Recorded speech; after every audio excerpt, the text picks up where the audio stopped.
हम स्टार्ट करेंगे linkage relationships. सबसे पहले इसकी डेफिनेशन देखते हैं कि लिंकेज क्या है। हम कहते हैं कि जीन्स प्रेजेंट होती हैं सेम क्रोमोसोम्स पर, तो उन्हें कहा जाता है कि ये लिंक्ड जीन्स हैं और इस फिनोमेना को कहते हैं लिंकेज।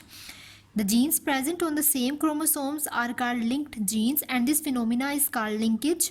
हम कह रहे हैं कि कुछ जीन्स मौजूद होती हैं, एक क्रोमोसोम है उस पर कुछ जीन्स प्रेजेंट होती हैं और वो जो जीन्स हैं वो क्रोमोसोम पर 1000 की तादाद में 100 भी मौजूद हो सकती हैं, तो उनको कहा जाता है लिंक्ड जीन और उस फिनोमेना को हम कहते हैं लिंकेज। जैसे कि ये एक हमारे पास क्रोमोसोम है, ठीक है, ये और यहाँ पर ये आपको जो है जीन नज़र आ रही है, इनके सेम क्रोमोसोम है, ठीक है। यहाँ पर देखें ये जो इनकी पोजीशन है वो सेम है दोनों की। दो, एक को मैंने नाम दिया है ए जीन, दूसरी को बी जीन नाम दिया है। अब यहाँ पे ए और बी जो है वो एक साथ मौजूद हैं क्रोमोसोम पर, इनकी पोजीशन सेम है, तो इसको हम कहेंगे कि ये लिंक्ड जीन्स है, लिंक्ड जीन है, ठीक है। और यहाँ पर देखें ये हमारे पास एक क्रोमोसोम है, यहाँ पर जो जीन है एक ए जीन इस क्रोमेटिड पे मौजूद है, बी जीन इस क्रोमेटिड पे मौजूद है, यानी कि इनकी पोजीशन अलग है, ठीक है। तो इसको हम कह रहे हैं कि ये क्या है, ये नॉट लिंक्ड जीन है, यानी कि एक ही क्रोमोसोम पर जो जीन मौजूद होगी वो लिंक्ड जीन कहलाएगी और जो दो मुख्तलिफ क्रोमोसोम्स पे मौजूद हैं उनकी पोजीशन अलग है, वो नॉट लिंक्ड जीन्स कहलाती हैं, ठीक है। अब बात करते हैं कि इस पे एक्सपेरिमेंट जो है जिसने किया, तो टी.एच. मॉर्गन एक साइंटिस्ट था, उसने एक एक्सपेरिमेंट किया था फ्रूट फ्लाई पर, ठीक है। TH. Morgan performed experiments on fruit fly and it's Drosophila. तो टी.एच. मॉर्गन ने एक एक्सपेरिमेंट किया फ्रूट फ्लाई पे जिसका नाम ड्रोसोफिला था। इसने क्या देखा, he studied the effect of linkage on inheritance of 2 different characters. अब इसने इफेक्ट देखा, इसने जो है जीन लिंकेज का इफेक्ट देखा, ठीक है। इसने जीन लिंकेज के इफेक्ट को स्टडी किया।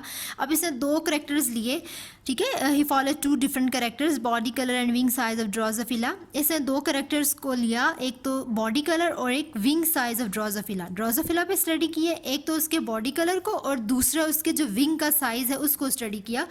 तो यहाँ पे जैसे हमने जो है लास्ट लेक्चर में लॉ ऑफ इंडिपेंडेंट असॉर्टमेंट पढ़ा था, बिल्कुल इसके जो क्रॉस हैं बिल्कुल वही है जैसे लॉ ऑफ इंडिपेंडेंट असॉर्टमेंट में था। तो लॉ ऑफ इंडिपेंडेंट असॉर्टमेंट जो है उसका इससे ताल्लुक़ है। तो यहाँ पे हम देखते हैं कि कुछ वाइल्ड टाइप है और एक म्यूटेंट्स हैं।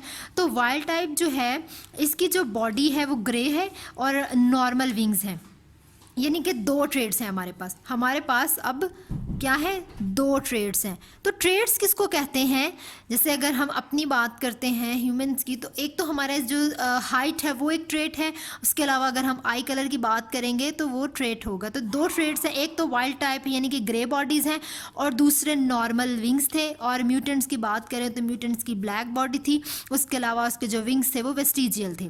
तो ये 2 करेक्टर्स थे जिनमें उन्होंने जो टी.एच. मॉर्गन है इसने जीन लिंकेज को स्टडी किया।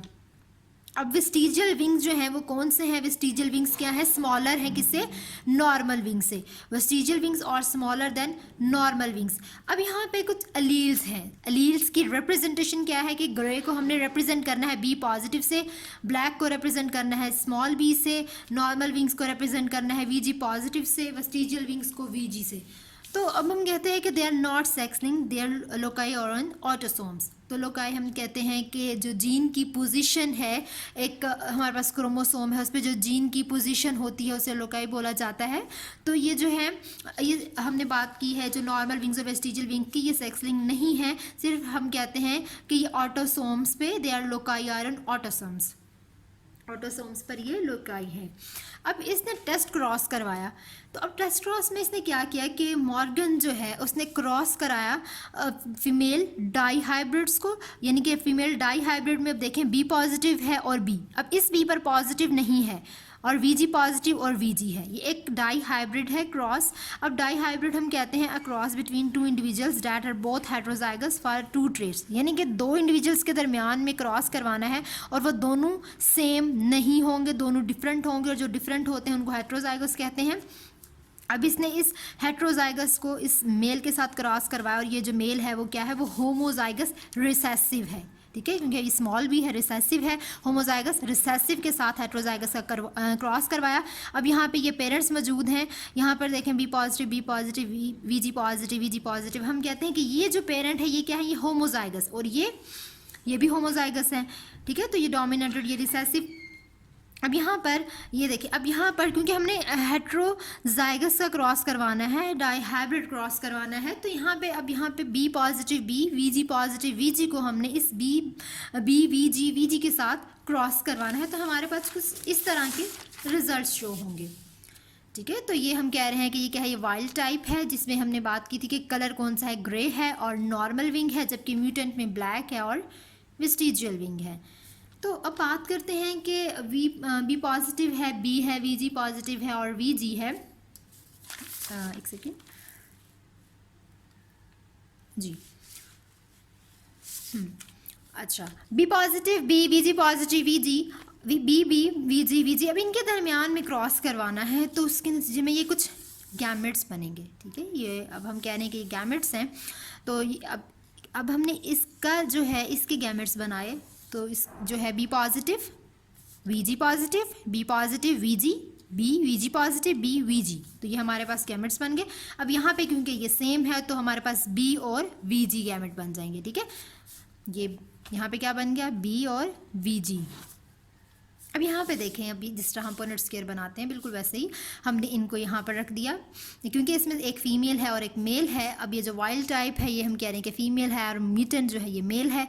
तो यहाँ पे जब क्रॉस करवाना है तो बी पॉजिटिव और वी जी पॉजिटिव को जब बी वी जी के साथ हम मल्टीप्लाई करते हैं, B positive B, V G positive V G, B positive V G को भी बी वी जी के साथ करना है, B positive B, V G, इसको इसके साथ मल्टीप्लाई किया, B V G positive V G, फिर इसको इसके साथ मल्टीप्लाई किया, बी वी जी आया। अब ये हमारे पास वाइल्ड टाइप है, ठीक है। ये हमारे पास ग्रे वेस्टिजियल है, ये ब्लैक नॉर्मल है, ये ब्लैक वेस्टिजियल है, क्योंकि यहाँ पर ये दोनों जो हैं वाइल्ड टाइप और ब्लैक वेस्टिजियल ये दोनों पेरेंटल हैं, दोनों पेरेंटल फिनोटाइप्स हैं। ये फिनोटाइप्स जो जाहिर हुई हैं ये दोनों पेरेंटल हैं, लेकिन ये जो है ये रिकम्बिनेंट फिनोटाइप्स हैं, क्योंकि ये पेरेंटल नहीं है। जो पेरेंटल जनरेशन से मुख्तलिफ होती है उसे हम रिकम्बिनेंट फिनोटाइप्स कहते हैं। तो ये जो बी पॉजिटिव है हम कहते हैं बी पॉजिटिव है तो ये डोमिनेंट है, वी जी पॉजिटिव भी डोमिनेंट है, तो इसलिए यहाँ पे ग्रे और नॉर्मल विंग डोमिनेंट है, तो ये वाइल्ड टाइप है। जबकि यहाँ पर कलर तो ग्रे है लेकिन जो इसके विंग हैं वो वेस्टिजियल हैं, इसलिए इसका नाम ग्रे वेस्टिजियल है। यहाँ पर कलर तो ब्लैक है क्योंकि बी हमने पेरेंटल जनरेशन में भी देखा। उसके अलावा वी जी पॉजिटिव वी जी जो है ये हम कह रहे हैं नॉर्मल है, तो एक न्यू फिनोटाइप बना जिसको हम कह रहे हैं ब्लैक नॉर्मल, और बी वी जी ये ब्लैक वेस्टिजियल पेरेंट्स थे। अब एक्सपेक्टेड इंडिपेंडेंट असॉर्टमेंट जो है इन्होंने क्या सोचा कि कितनी वैल्यू आएगी, तो 575 ये एक्सपेक्टेड वैल्यू थी, लेकिन जब ऑब्जर्व किया एक्सपेरिमेंट के बाद जो ऑब्जर्वेशन हुई उसमें ये वैल्यू आई 965 है वाइल्ड टाइप की, ग्रे वेस्टिजियल की 206 है, ब्लैक नॉर्मल 185, ब्लैक वेस्टिजियल 944। अब ये और ये तो पेरेंटल फिनोटाइप्स है, जबकि ये दोनों जो हैं ये रिकम्बिनेंट फिनोटाइप्स हैं। तो कहते हैं कि अगर तो मोर पेरेंटल टाइप हो और लेस रिकम्बिनेंट फिनोटाइप हो तो इनकम्प्लीट लिंकेज होगा, यानी कि मोर पेरेंटल हो लेकिन लेस रिकम्बिनेंट फिनोटाइप्स हो तो हम उसे इनकम्प्लीट या पार्शियल लिंकेज बोलते हैं, ठीक है।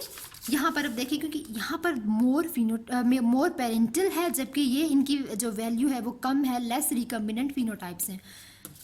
उसके बाद हम कहते हैं अगर ओनली पेरेंटल टाइप हो तो फिर क्या होगा, फिर कंप्लीट लिंकेज होगा। और पेरेंटल टाइप और कंप्लीट लिंकेज जो है इसको हम दोबारा एक दफ़ा क्रॉस से देख लेते हैं।